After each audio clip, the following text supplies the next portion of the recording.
Alright, welcome to another video. Before I get started, I just want to say I hope everyone's staying safe, staying healthy, staying home, making sure they're washing these things all the time, sanitizing, boiling.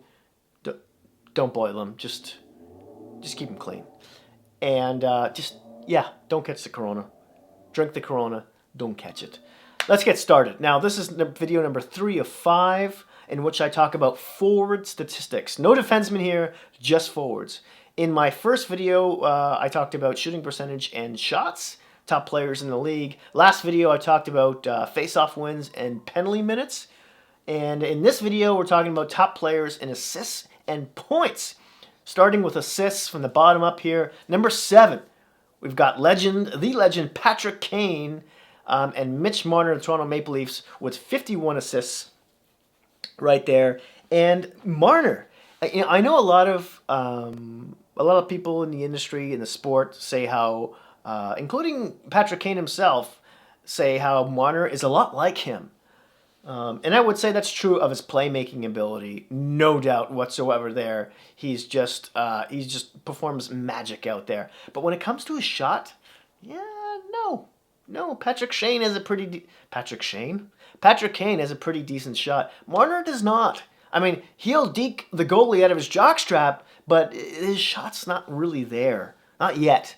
Anyways, most of the time.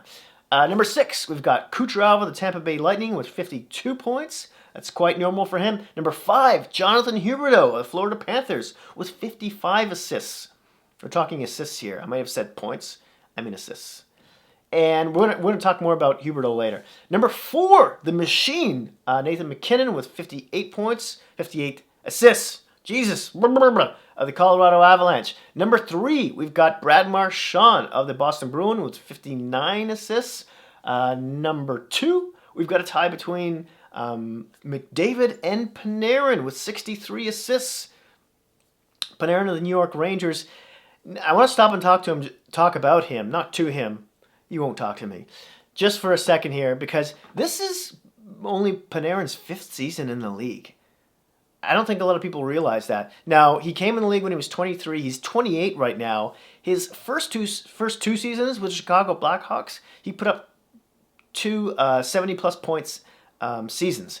And then the last 2 seasons with the Blue Jackets, he put up 80-plus points. And now this season, it's like 90-plus points. He's obviously mostly known for his playmaking skills, but he can also put the puck in the net. I'm really excited for Ranger fans in the next couple, 2-3 years as that team's younger players play with him and just develop. So, yeah. And then number 1 on this list, also the Edmonton Oilers, along with McDavid, who I mentioned earlier, with 67 assists, is Draisaitl.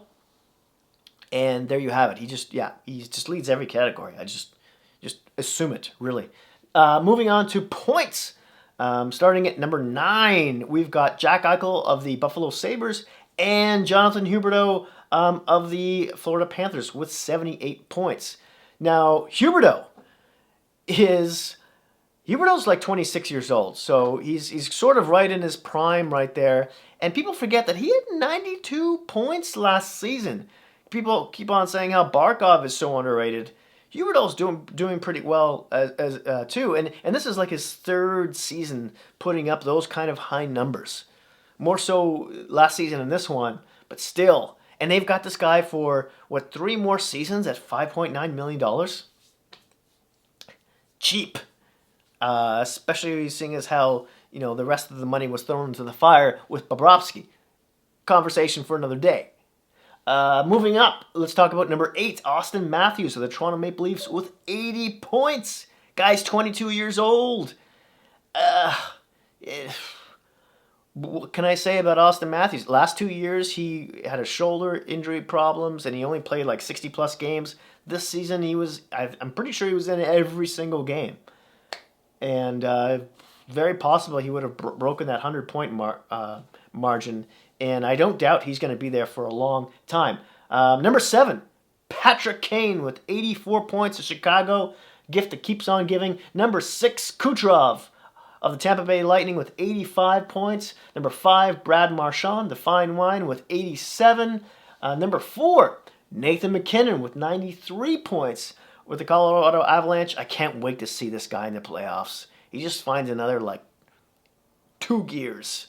He's so much fun to watch. Number 3, we've got a tie between David Pastrnak of the Boston Bruins and Artemi Panarin of the New York Rangers. Now let's talk about Pastrnak for a second. Now remember how I said, Panarin came into the league when he was 23, now he's 28, and he's putting up, these kind of numbers. Pasternak's 23 now. and he's putting up just obscene amount of numbers. I mean, he was super hot at the beginning of the year, scoring a ton of goals. But, he can be a bit of a playmaker, too. Mind you, he's on the best line in the league with Bergeron and Marchand. But Pastrnak, last season, he put up 81 points in 66 games. So he was injured for I think it was his thumb that he broke or something for that part of the season. And he still put up 81 points. Season before that, in 2017-18, he had 80 points. And then his breakout season was 2016-17 was 70. And they've got him for 3 more years at $6.6666, etc., million dollars. Unbelievable. Now, moving on. Number 2, we've got McDavid with 97 points. And number 1 with 110 points, we've got Draisaitl of the Edmonton Oilers. Is this going to be the first time, or maybe the first time in a long time, that 2 players from the same team get nominated for the Hart Trophy? Very possible. Yeah. Well, there you have it. I would love to hear your thoughts and comments on these players. Maybe there's a section of statistics that you'd like to see me throw up here as well. Please mention that too. And yeah, hit like if you like this video. Smash that subscribe button if you haven't already. And hey, don't forget to hit that notification bell so you can be alerted when my next video comes out, which will probably be tomorrow. Thanks again, and I'll see you soon.